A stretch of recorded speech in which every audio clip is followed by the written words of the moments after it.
Representative Rick Nelevenko. Representative, how you doing? Hold on 1 second. Good. So far, so good. Good. It's always an easy start here. Good afternoon, Chair Gannon, Okay. Vice Chair Abbas, and esteemed members of the Senate Judiciary Committee. Thank you for your time today. My name is Representative Rich Nelevenko, and I sit as a member and clerk of Division 3 of the House Finance Committee, representing Cheshire District 9, which includes the towns of Alstead, Gilson, Marlow, and Stoddard. I'm here today as the prime sponsor to introduce House Bill 1788 to your committee for your consideration and review. Since the content of this bill represents clarifying language to existing legislation, as well as an addition of good governance provision, which is both straightforward and self-explanatory, my hope is to minimize the committee's time in recognition of the heavy workload we all face this session. As proposed, this amendment to RSA 21-I:112, Roman numeral 2, adds clarifying language to the definition section to eliminate any possible misinterpretation as to what is included in the definition, and perhaps more importantly, what is excluded. HB 1788 also amends RSA 21-I:114 by adding a new section, Section 2, that voids any contract in violation of this subdivision as a matter of law, and further, that a court of competent jurisdiction shall order the full rescission of any such contract, and a new section, Section 3, that enhances the enforcement provisions in the existing legislation by providing that any citizen is entitled to bring a cause of action against any public entity, state agency, or political subdivision that can demonstrably be shown to be in violation of any provision of this subdivision, and shall be entitled to injunctive relief as well as reasonable attorney's fees in any action brought against such entity. I should note that what this effectively does is actively engage taxpayers in ensuring that any violations are brought to the attention of relevant state agencies to ensure that they're doing their job and complying with the law. I would characterize this as good governance by engaging the public, and something that we should all encourage. I hope that this committee will support House Bill 1788. And on that note, I conclude my formal introduction, and I'll be happy to answer any questions committee members may have. I'm sorry, Senator Ridden. Go ahead. Thank you, Mr. Chair. Representative, thank you for taking my question. So this law hasn't been quite in effect for a year yet. Have there been a lot of violations? Senator, I would say that, as you know, some of the law is currently being litigated. Portions of the underlying legislation that were included in HB2 from the first session, most of that having to do with the school side of this as opposed to the contract side of it. And I would say that as an initial observation, certainly there have been efforts at a cosmetic level in any event to remove a lot of the DEI related provisions on websites. University of New Hampshire is probably a good example of some of at least the perfunctory steps taken to comply with the law. For example, there was in existence at the University of New Hampshire a department called Diversity, Equity, and Inclusion that I think employed 12 people. Cosmetically, they changed the name of that. And in addition, I met this morning also with the Chancellor of the University of New Hampshire system, Chancellor Provencher, and she assured me that they took steps, and I've verified that, to remove stuff from websites, from some of the literature that they have. But there still is evidence, and it's more than just anecdotal. I've got a lot of constituents who have said they still see evidence that the DEI language is still prevalent throughout the state of New Hampshire in a number of jurisdictions. So I would say, in answer to your question, so on one level, you've seen a lot of, I think, good steps taken to remove some of the, what I would say, obvious evidence of DEI. On the other hand, as I said, in the case of the University of New Hampshire, certainly they changed the title of the Department of Diversity, Equity, and Inclusion. But in fact, all of the people are still in place. And so one of the points that I raised with the chancellor in the meeting that I have heard with her just this morning was, look, people are policy. What are your intention is to comply with the letter of the law, the spirit of the law, or both? So I would hope that the intention over time is complying with the law, not only to the letter, but to the spirit. So I hope that answers your question. Follow up, Mr. Chair. Yes, ma'am. Thank you. If I have a contract with the state of New Hampshire and I rent them real estate for $20 a square foot, and the going rate for that real estate is $100 a square foot right now, it's a 5-year contract, doesn't it behoove me to void that contract so I can charge the state of New Hampshire, or some other vendor can charge state of New Hampshire the market rate, the going rate now, instead of sticking with the contract they Do you have had? a real example of that, or is that hypothetical, Senator? I think either a real or a hypothetical counts, because the state of New Hampshire has contracts right now that may have DEI provisions, that it would be a great opportunity to renegotiate that contract. Well, I think they have the opportunity certainly to change the language in the contract as a first measure of compliance. And that's really a matter of changing some language. Follow up? Yes. I'm glad you brought that up, because lots of contracts have a provision that says if one part of that contract, the severability clause. Exactly. Right. But this doesn't say that. This says the contract's void. Could be void.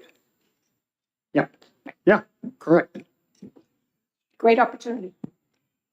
Senator Abbott, so you're, If I could just inquire, and I'm on page 1, line 16 and 17, and it just says a court of competent jurisdiction shall order the full rescission of a contract in violation of the subdivision. Whether I agree with the policy that you're aiming for is one issue, but do we as the legislature have the authority to order the court to rescind a contract?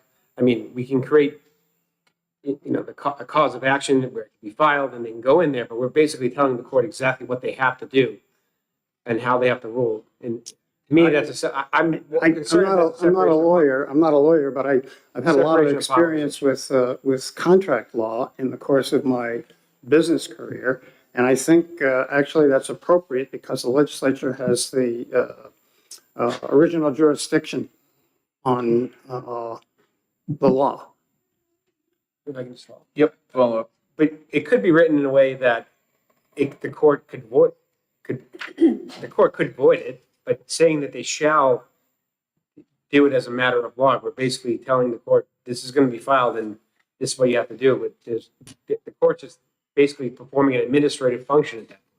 And I just think, can we do that as a legislator, or is that a separation of powers issue? Similar how the court can't order the legislator to do stuff.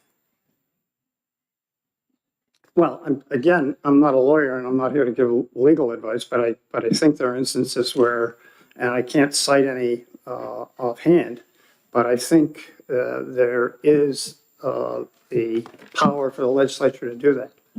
What it does is clarify, and actually it doesn't interfere with it, it clarifies what the intent of the law is. So I would say it's more of a clarification point to describe exactly what the legislature meant when they passed the law, and in a certain sense, remove some of the latitude without interfering with the right of the judiciary. Thank you. You're welcome. Senator Oshler.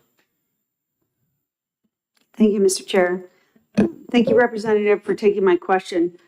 So in 2021, we addressed this through banned concepts, which was ruled unconstitutional. In HB2, same thing with anti-DEI provisions, also unconstitutional. So are you asserting that the courts that decided that were not competent? I'm not asserting that at all. I think one of the assertions is that if you look at what's been happening at the national level, and there, again, I'm not here to make a judgment on what the courts will or won't do, but there's certainly things going on at the national level.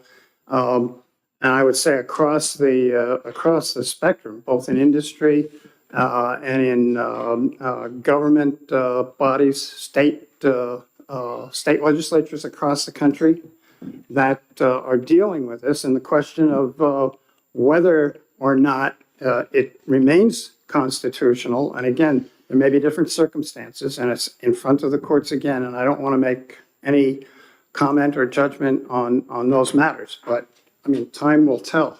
But I expect that, I'm not saying that they weren't competent in making the decisions. I think some of the material that's evolved since that time has changed. And so that's why it's in front of the courts again. May I follow up? Yep. So let's go in a different direction. Sure. Why would, you mentioned in your testimony that you spoke with Chancellor Provencher today. And so this would apply to the university system. And why would they be looped into this? Like, what's the intention? Sorry, say. What's the intention with having the university system as part of this? Like, why are you looking at the university system?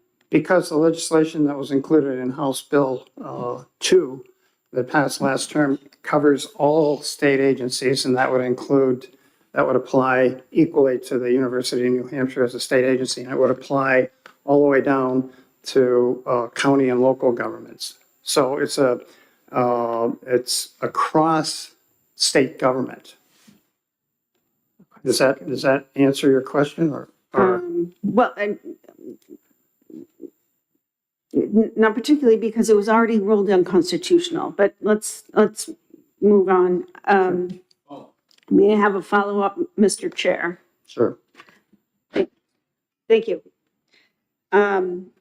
So we have also heard in previous litigation where this concept has already been ruled unconstitutional, that there's contradictions in proposals like House Bill 1788, previous proposals in House Bill 2, previous proposals in 2021 for the banned concepts, that we have contradictions with federal disability rights laws.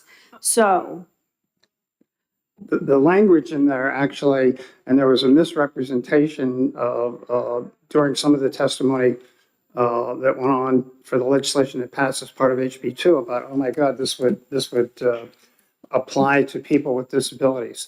And I think one thing that the definitions change in this bill seeks to do is clarify that. But in addition to that, there's adequate federal legislation that says doesn't cover people with disabilities at all, because they're not a definable uniform class. So I think the federal ADA legislation removes any issues that are related to, boy, does the original underlying legislation cause people with disabilities to be covered under this or not? Totally separate matter covered by separate federal legislation. last question, Mr. Chair. Thank you. So we've got a testimony here, and I'm not talking about what happened in the House. I'm just talking about what's happening right here, because obviously the House has done their work. And here we are. And so I've got testimony from a town administrator in Durham, and very concerned that this opens up, and from what I understand in your legislation, this gives any citizen in New Hampshire standing for a private right of action to sue their town, their school, the university system, their municipality, because they believe that there has been a violation of a diversity, equity, or inclusion policy. That there might be something that would promote a diverse workforce or an inclusive workforce or equitable access to public accommodations. That if that's done, then a citizen can sue for that. Senator, while that's an interpretation of this, you'll note in here, you'll note in the legislation as it's written, and which is the intent, is that only to the extent that it can be demonstrated that it's not a frivolous claim, they bring it to the attention of the relevant authorities, whether it's the DOJ, whether it's any government agency that's charged with complying with the law, that they have to actually, before they take an action to take it to court, bring it to the attention of the relevant authorities. And I would say that to the extent that this encourages people to do their job from the enforcement side of it, you won't have a cause for legal action. You'll have a situation where you'll have an engaged citizenry that points out to the relevant authorities who may not be in the first instance aware of it, hey, I think this is a violation. They have the ability then at that level, without resorting to court, to make their case, provide the evidence, and have it investigated. If they then come to the point where the relevant agency that they're dealing with says, yeah, just ignores them, because we have a lot of issues, not only at the local level, the state level, but the federal level, where laws aren't enforced. It's under the provision of prosecutorial discretion or discretion of the enforcement agency. And that frustrates a lot of my constituents and people who see things and they say, boy, first thing's going to happen to me. I raise it, I get blown off, and I try to I want to take a legal action, but the first thing that happens to you in the court without something like this is they say, you don't really have standing. You don't really have standing as a citizen. And what this provision in here does is give people standing as individual citizens.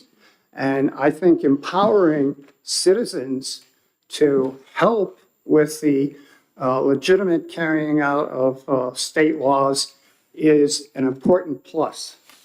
You want an engaged citizenry, and you want them to be able to take action where they think it's warranted. So I think that is the guts of what this bill is about. It's empowering citizens. Thank you. Senator, you good? I'm great. Awesome. I'm super. Thank you very much for your testimony. Thank you. Okay, long list. Did Kate Horgan go home and cook a nice dinner? No? Your poor sister's waiting for her dinner. She is. Yes. Should like some Angelinas. Thank you, Mr. Chair and members of the committee. My name is Kate Horgan. I'm here on behalf of the New Hampshire Association of Counties. I will be extremely brief, hopefully less than 2 minutes. I will do just a couple bullet points. One, this bill says any citizen. There's nothing in this bill that restricts it just to New Hampshire citizens. Someone from California could see this and say, yep, no, I want to do that. I'm going to cause litigation just because I can. It says any citizen. Point two, nursing homes have requirements that they must complete to get paid Medicaid, particularly around people's religion. We then have to get training to make sure that we are correctly providing appropriate care for people who are in our county nursing homes. I think you put the counties in a difficult situation where the federal government says you have to do these things, and we go out and get a contract to do it, but somebody sees that contract to get training to provide religious care for our residents, and they say, oh, nope, that's DEI. You can't do that anymore. So then the counties are between a rock and a hard place at that point, right? I will end it there because I know there are a lot of other people behind me, but I'm happy to take any questions if there are. The counties are concerned. Just a quick comment. I think they define citizen fairly well, saying in the school district or administrate, a lot of places who. I must have missed that because at the beginning it says any citizen Okay, and does but I not don't want to restrict dwell on that. that. We'll move beyond. Other questions? Seeing none. Thank you. Ms. Horgan. get home to dinner. Nancy Brennan. Nope, you were not. Okay, I'm sorry. Sarah Burke Cohen.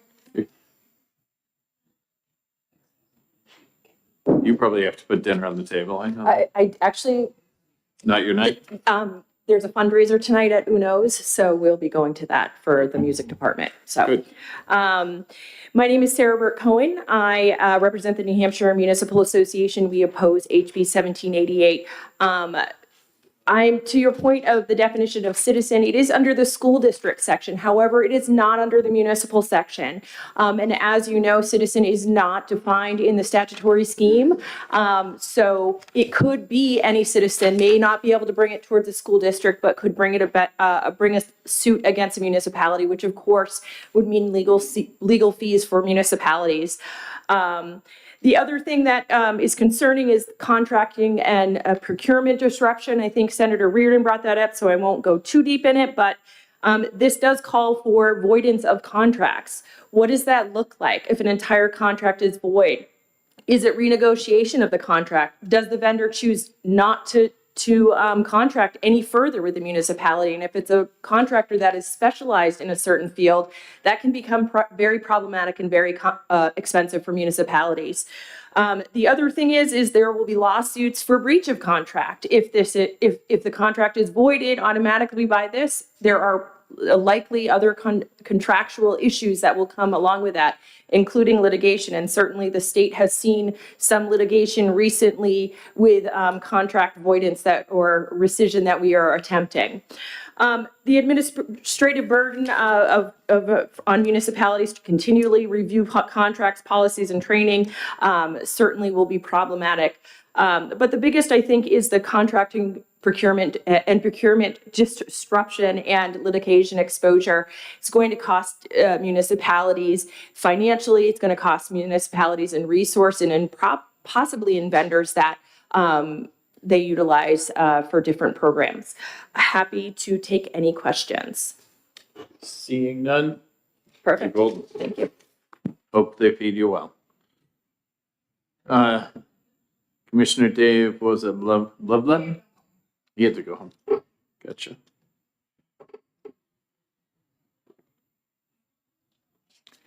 Representative Horgan, you still here? Awesome.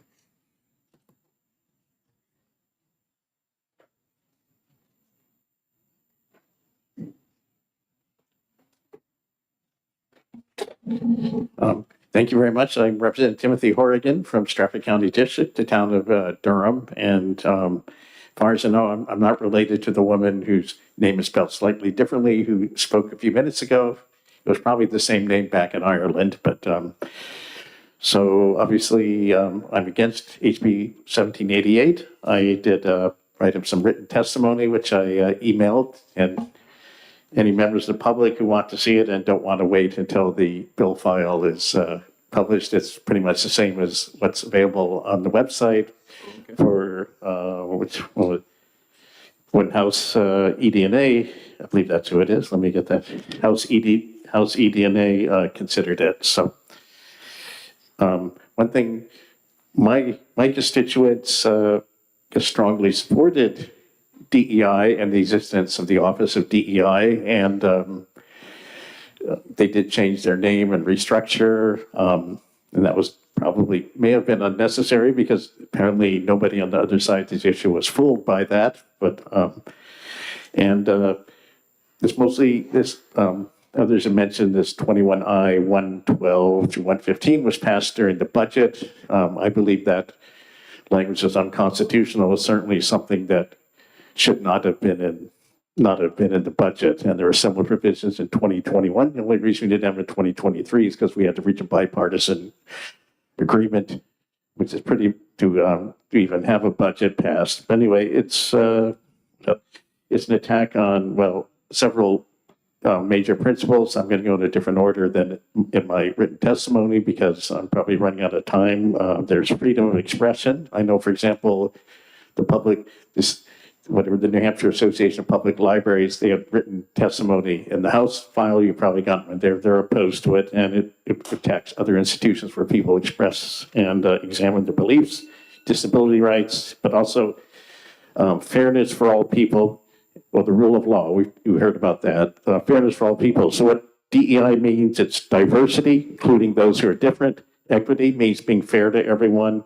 And inclusion mean, well, this is sort of tautological, but the act of including everyone. So DEI, those three things are all good. And I think they're still good, even if you like combine them into acronyms. So I would say either don't pass this bill at all, or actually there was a bipartisan agreement during the House process that the language that was snuck into the budget didn't really work. And this is an attempt to make it work better. I think the best thing to do with it is delete those provisions from the RSAs altogether. So I don't think that's what you're prepared to do this fall, but that's really the only solution in my opinion. So Thank you, Representative. Do we have any questions? Seeing none, have a great. Yeah, sorry to run over. Thanks. No, you're good. You're good. Sean Locke. Sorry to keep you, Sean. Not to worry. Thank you, Senator Gannon and members of the Senate Judiciary Committee. I will try to reprise my education performance and finish this before the buzzer goes off. I am Senior Assistant Attorney General Sean Locke. I direct our Civil Rights Unit, which is part of our larger Civil Bureau at the Attorney General's office, including civil litigation and client counseling. We're here to provide some technical guidance on House Bill 1788. This amends laws recently enacted, as we've discussed, as part of House Bill 2 last year, prohibiting DEI and, among other things, state, municipal, and school district contracts. Shortly after the law took effect, the state was sued, and portions of this law are currently enjoined from enforcement as part of a federal court order. At the moment, portions of existing law are, yes, preliminary injunction, so we can't enforce this law, we can't pursue these kinds of actions. The department, through our civil litigation unit, remains committed to defending our state laws from legal challenges. But the department has concerns that this proposed legislation will interfere with the ongoing litigation in a few ways. First, the proposed legislation allows any citizen, and it does mean any citizen, to file to challenge any contract that they believe includes DEI or otherwise violates the law enacted last year. So it creates a second front that we have to now defend against, because the state now be getting sued while also trying to defend the existence of this law. And it increases the complexity of both sets of litigation. So for example, let's say there's a contract where maybe the state agrees it violates this existing law. But the injunction is preventing us from taking any further action with it. We now have to kind of either negotiate or create a situation where we're dealing with a constituent who may be trying to sue the state over a law we're prohibited from enforcing. As a corollary to this, the state, along with cities, towns, and counties and school districts, may find themselves in the middle of proxy fights between a citizen and a contractor. So the citizen is suing the state or the municipality over a contract because they don't like a particular contractor. The contractor is now countersuing that municipality about keeping that contract in effect, and the municipality or the state just ends up stuck in the middle. Second, and this relates a little bit to that first point, the proposed legislation awards attorneys' fees and costs. Missed the alarm. But to the citizens, should they prevail? So it raises questions where if there's an injunction in effect, someone goes to court because the state is saying, no, we can't void that contract because we're enjoined from doing so. They sue, and maybe we ultimately prevail in our litigation, or the court that they sue and says, actually, you can. We're now paying attorneys' fees and costs to members of the public, where we're in these very complex kind of legal situations. The third issue here is that second front of litigation, it doesn't just affect the state. So now we have hundreds of cities, towns, counties, and school districts that are all subject to these different types of lawsuits, who may be making independent decisions that affect both the main lawsuit that we have that we're currently defending, but affect the whole operation of how this law would be put in effect and enforced. So it creates kind of further questions on how that may disrupt our existing efforts to defend this law.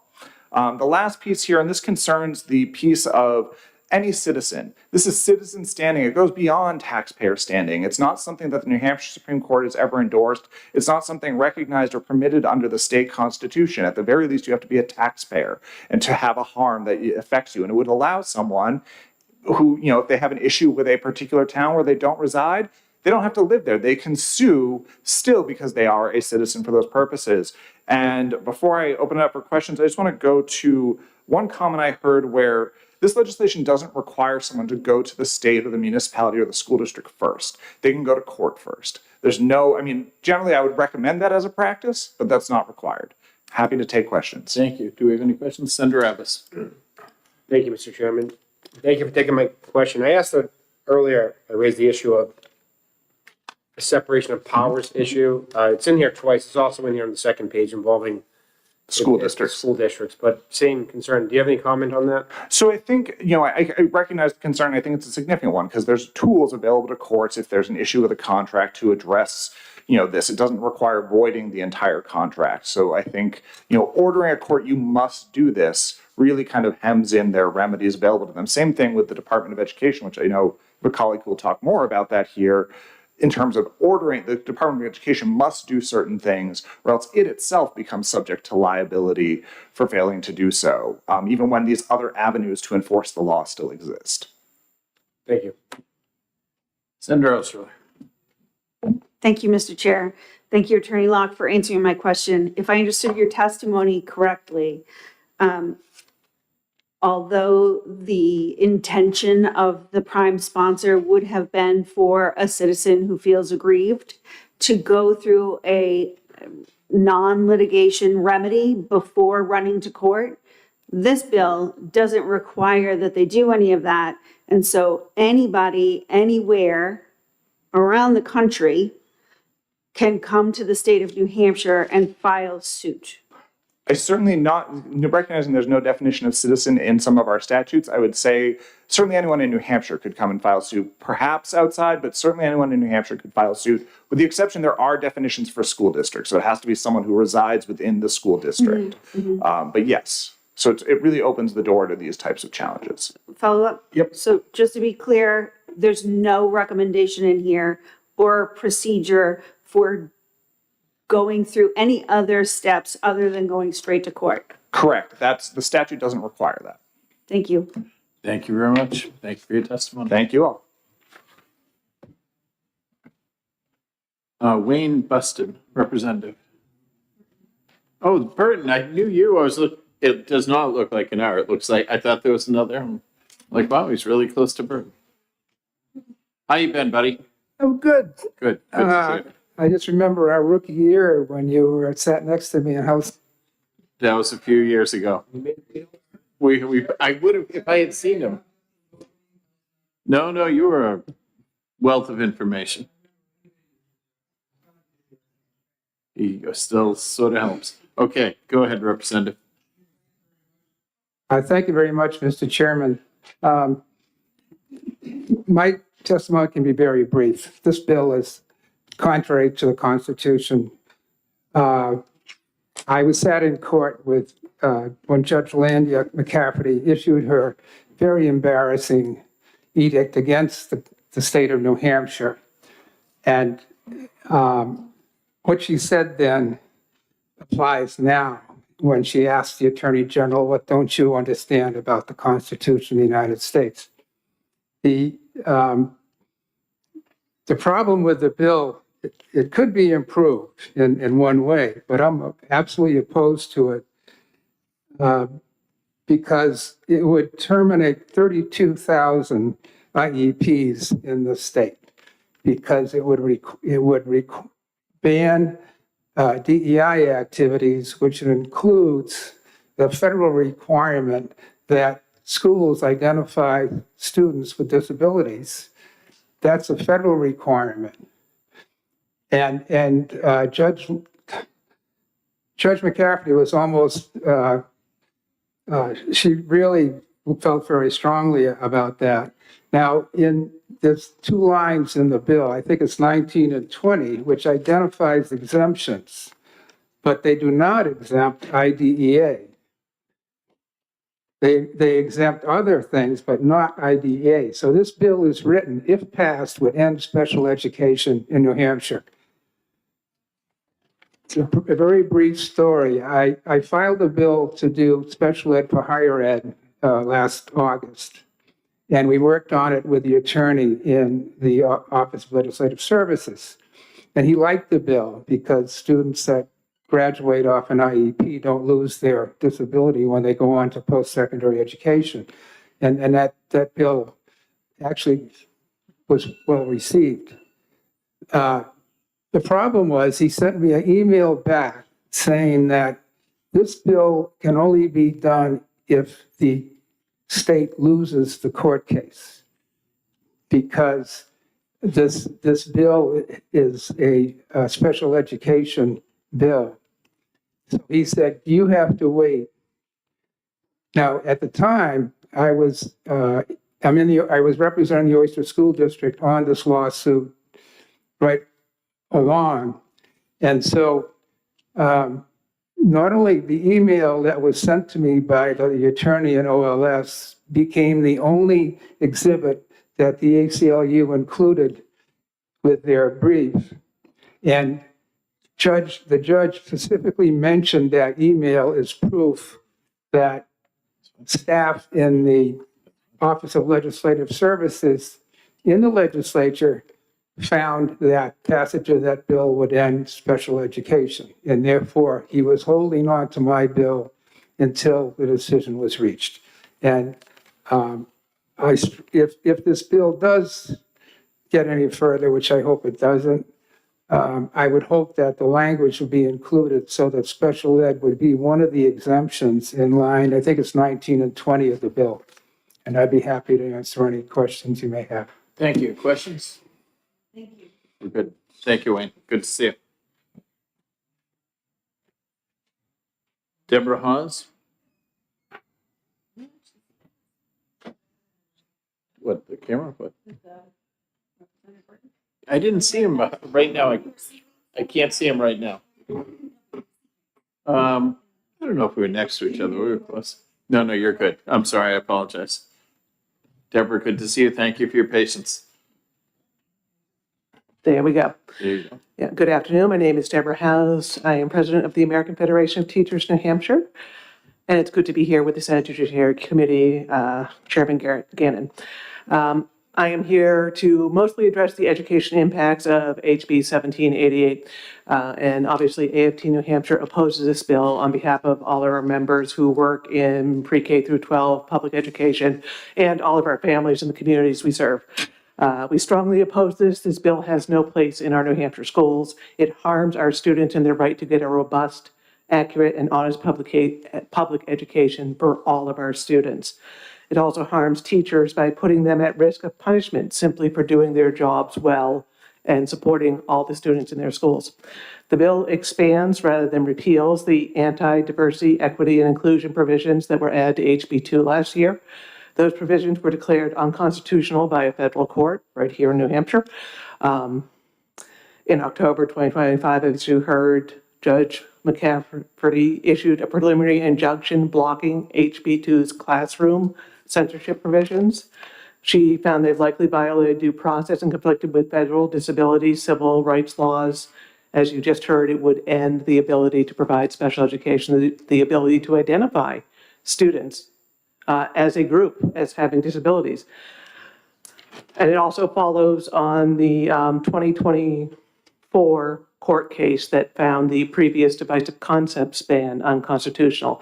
So we do have to wonder, why do we keep going to this same place where the legislature passes laws that violate the Constitution, that affect public education and make us have to fear for our jobs if we are doing our jobs well and supporting our students and teaching honestly and giving them what they need in the schools? The greatest harm from HB 1788 falls on the students. Schools may hesitate to provide needed supports for students with disabilities. They may hesitate to provide the needed support for English language learners because that's a identified subgroup. You're categorizing students by what they need to help them succeed, but you are grouping them together in a category. They may avoid teaching accurate history. Counselors and support staff may hesitate to address bullying and related issues that have a racial or religious component to it because you might fear that you are crossing a line with this law. The bill keeps the vague language. It does not tell educators what lessons, materials, or conversations violate the law, and allows any citizen to sue. So you'll always be looking over your shoulder, wondering who's going to think I have crossed that line that I can't see. It is difficult to interpret. Litigation has already cost the state a lot of time and money, and that's taxpayer money. And this law, if it's passed, will invite more lawsuits. So we are going to urge you to find this inexpedient to legislate. I do want to respond to one thing that was brought up by the prime sponsor. He mentioned lots of things going on nationwide. The underlying language that was put into HB2 has been overturned by courts in various places in the country, and it's now enjoyed nationwide, including in AFT et al. Versus U.S. Department of Ed. That was a case out of Maryland. So the anti-DEI contracting language has been found by numerous federal judges to be against the Constitution, and the Trump administration has declined to appeal that latest ruling. They've acknowledged we've lost enough times on this. Let's not add to it. Thank you. IDL, thank you. Thank you for your testimony. Yep. Senator Oshler. Thank you, Mr. Chair. Thank you, Ms. House, for your testimony. And do I understand you correctly from your testimony that this is enjoined not only in New Hampshire, but also enjoined at the federal level? Yes, it is. It's in Maryland, but also there was another case that was combined with it. So it is nationwide. It's not just one of those that, it was only the particular plaintiffs in that case. It's broader than that. And I can look up that third case. I just wasn't quick enough to respond to that point. Very good. Okay, thank you I very do much have for your copies of testimony. testimony that will send her out. Rachel Potter.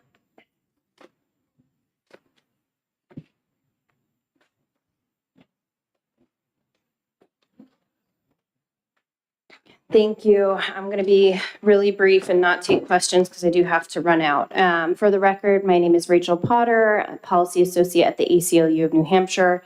As others have said, there are many reasons to reject this bill, but one really stands out above the others in that this bill expands upon rather than repeals the anti-DEI provisions that were inserted into HB2 last year, provisions that a federal court has already declared unconstitutional, as others have mentioned. The courts have been clear, yet this bill shows absolutely no respect for those judicial decisions. On October 2nd, 2025, Judge McCafferty of the U.S. District Court for the District of New Hampshire issued a preliminary injunction blocking HB2's anti-DEI classroom censorship law for nearly all public school districts in the state. The court said that it was hard to fully imagine how schools could continue operating at even a basic level if this law were enforced fully. The court also found that the law was already being enforced arbitrarily, noting that the state enforced the law against some schools but not against others, which shows that the law permits or encourages arbitrary enforcement based on subjective preferences. And this was not the first time that New Hampshire was warned. In May 2024, another federal judge struck down the state's 2021 banned concepts law as unconstitutionally vague. And after 2 federal court decisions, we should be learning from these rulings, not doubling down, but that's exactly what this bill does. It does nothing to fix the constitutional problems that the courts have identified. The language remains vague and confusing for school districts and educators. And instead of fixing the problem, it makes the penalties even more punitive, allowing any citizen to sue and turning any violation into a violation of the educator code of conduct. And that clearly targets educators and administrators and will only create more fear, confusion, and litigation. So HB2's classroom censorship provisions are unsalvageable, and this body should reject HB1788 and stop doubling down on a law that federal courts have already said is unconstitutional. Thank you so much. Okay, thank you very much for your testimony. Good to see you. Brian Hawkins. I don't know, Brian, you've never kept it to 2 minutes, so this could be a problem. Good to see you. I'll consider that a challenge, Mr. Chairman. So There we go. good to be here. Brian Hawkins representing NEA New Hampshire. What's going to help me keep it to 2 minutes is that a lot of what I was going to say has already been said. I concur with the last couple of speakers who talked about the fact that this underlying law has already been deemed unconstitutional, and we're here to ask the Senate to change course, to defeat this bill, or to even repeal the underlying law that we're talking about. And so I'll just focus on the fact that this bill proposes adding more penalties to what is already a vaguely written law that, as the court noted, has language in it that invites arbitrary enforcement. And the way this does that is by specifically targeting professional educators' licenses through the Educator Code of Conduct. Sadly, this is a method that has been used in a number of bills that we've seen pass through the legislature. This was not the purpose of what this code was brought forward for. So this means that running afoul of this broadly written law was already a high-stakes situation for an educator, with the threat of state funding being withdrawn. Now we're talking about also asking, we're talking about the risk of the status to their professional licensure. And in the court decision, they referenced the anti-DEI laws authorize the arbitrary and unequal application of harsh penalties. So, as with similar laws passed in the last several years, this approach of targeting educators has previously been pointed out by the legislature and summarized by a teacher shortage committee in a bipartisan report that stated the committee has heard testimony that fear in the teaching of controversial topics and critical thinking skills due to the passage of House Bill 2 in 2021 has placed an unhealthy pall over teaching and consequently influencing attrition and retention of teachers. And we're asking not to go further in that vein. Thank you very much. Thank you. Senator Abbas has one very quick question. Thank you, Mr. Chairman. And I apologize, it's been a long day up here, but on page 2, it covers the schools. So it does reference the Educator Code of Conduct, but what I'm asking for, if there's a contract that the district entered into, isn't it just the district being sued? So where does the Educator Code of Conduct come into that? If you can maybe explain that. But near the top of section 4, line 6, Roman 3, it adds a violation of this subdivision shall be considered a violation of the Educator Code of Conduct, meriting disciplinary sanctions by the State Board of Education. But who's the educator that's violating? Because the teacher doesn't enter the contract. I'm just wondering who enters the contract. Well, this portion is under 18677, and so this is in the education section, and so not in the municipal contracts portion. Yeah, policy aside, I'm just asking, like, practically speaking, there's a contract that violates this provision, which is say that court then ignore the federal court ruling. Who is the defendant that you're suing? Is the district, right? So I'm just wondering, like, how does that then translate to the Educator Code of Conduct? I guess that's one of the unclear portions of the legislation. And sort of to add to that point, this also wraps in beginning in line 17 in Roman 4, inserts itself into the investigatory and processes of the Department of Education when investigating a potential code of conduct violation, which the department can speak to more about that, but that also seems problematic to us. Thank you. Yep. Thank you very much for your testimony. Seeing no other questions. Thank you, Mr. Chairman. Thank you. Isidora Rodriguez Legendaire? No? Okay. Written testimony. Okay. Sounds good. Elizabeth Brown, did you sign in late? Good to see you. I hope you're getting billable hours, so. Something. All right. Sorry, it's late in the afternoon and not enough coffee today.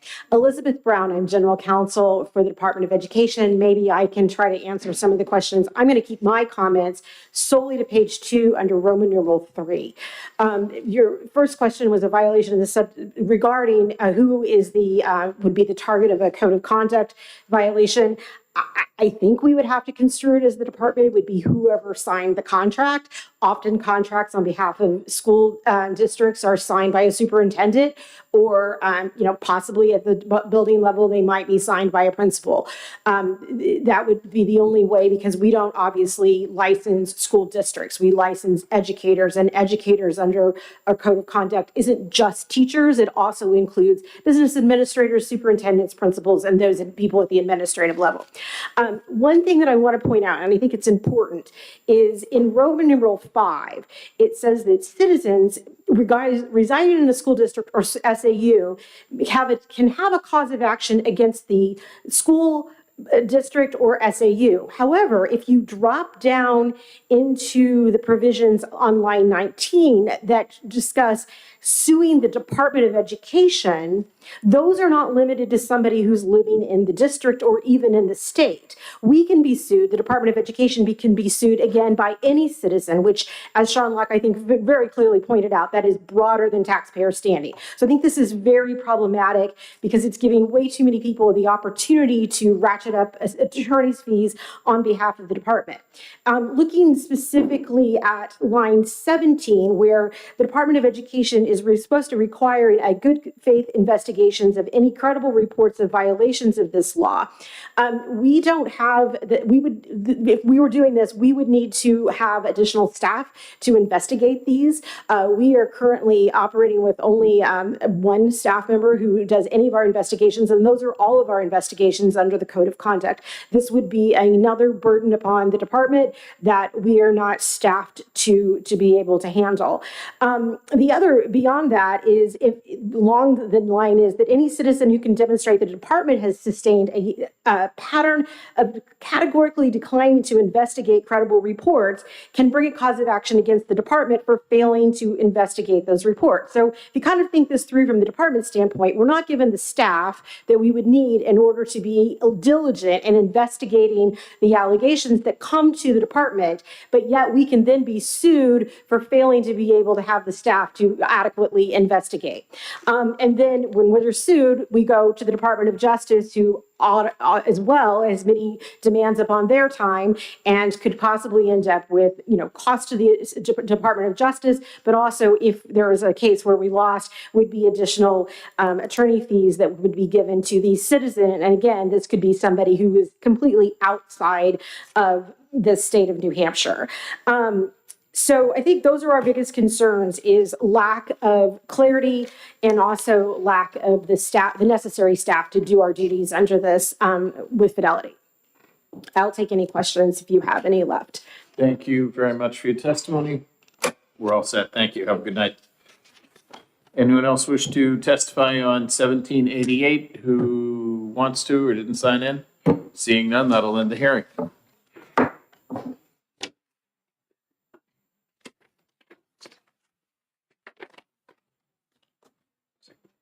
Page 2. I'm sorry. Yeah, I get the next one. I do.